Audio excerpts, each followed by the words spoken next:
Henny merasa tegang saat berdiri di pinggir jalan, menunggu ojek yang dihubunginya untuk membawanya ke terminal bus. Udara malam terasa dingin di sekitarnya, membuatnya merapatkan jaketnya erat-erat.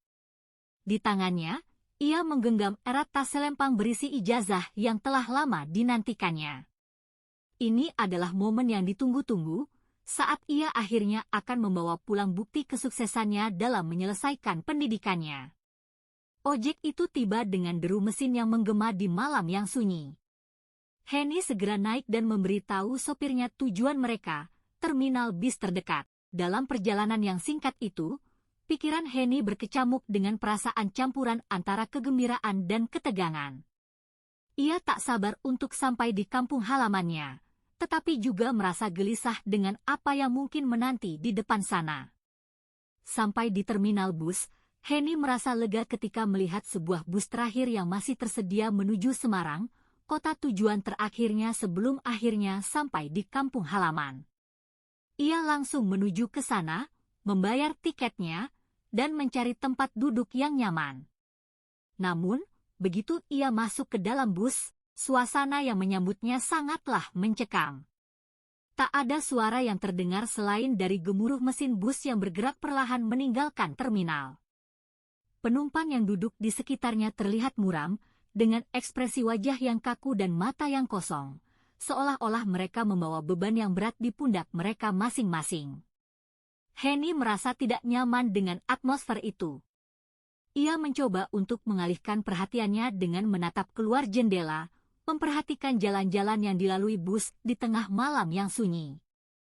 Tetapi, setiap kali ia berpaling, rasanya ada sesuatu yang menyelinap masuk ke dalam pikirannya, sebuah rasa takut yang tidak bisa dijelaskan. Lama-kelamaan, rasa kantuk mulai menyergap Henny. Perjalanan yang panjang dari kota tempatnya menuntut ilmu membuatnya merasa lelah, dan kenyataannya, perjalanan menuju kampung halaman masih cukup jauh. Tanpa bisa menahan lagi, mata Henny mulai terpejam, dan ia terlelap dalam tidurnya. Ketika ia terbangun, Henny merasa kebingungan. Cahaya lampu yang redup memenuhi dalam bus, dan suara mesin yang bergetar masih terdengar. Ia mengucek mata dengan perlahan, mencoba untuk menyesuaikan diri dengan keadaan sekitarnya. Ketika ia melihat sekeliling, ia menyadari bahwa mereka sudah tidak lagi di jalan raya yang dikenalnya.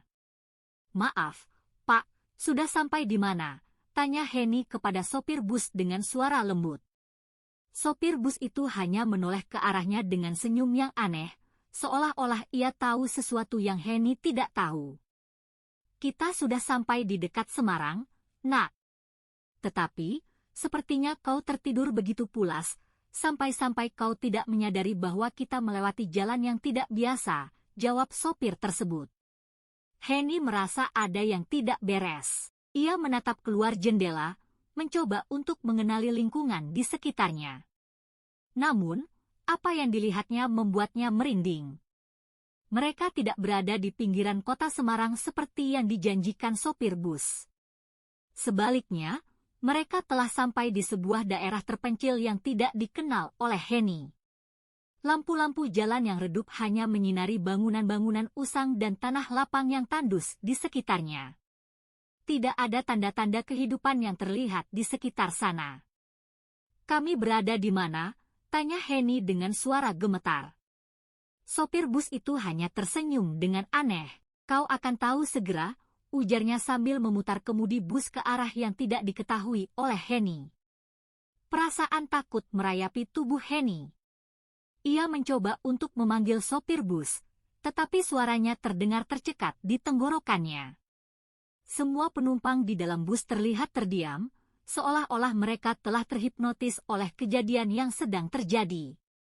Malam semakin gelap, dan Henny merasa semakin terjebak dalam situasi yang mencekam ini. Ia mencoba untuk menenangkan dirinya sendiri, tetapi pikirannya dipenuhi oleh bayangan-bayangan yang menakutkan. Apakah ini akhir dari perjalanan pulangnya? Apakah ia akan pernah bisa sampai ke kampung halamannya lagi?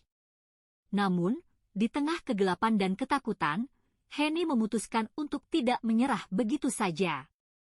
Ia mencoba untuk tetap tenang, mencari cara untuk keluar dari situasi yang tidak pasti ini. Ia meraih tas selempangnya yang berisi ijazah, memegangnya erat-erat sebagai tanda bahwa ia tidak akan menyerah begitu saja. Bus terus melaju di tengah kegelapan malam, menuju tujuan yang tidak diketahui oleh Henny. Namun, di dalam hatinya, Henny yakin bahwa ia akan menemukan jalan keluar dari semua ini. Ia akan kembali ke kampung halamannya, membawa pulang bukti kesuksesannya, dan menghadapi segala rintangan yang menghadangnya.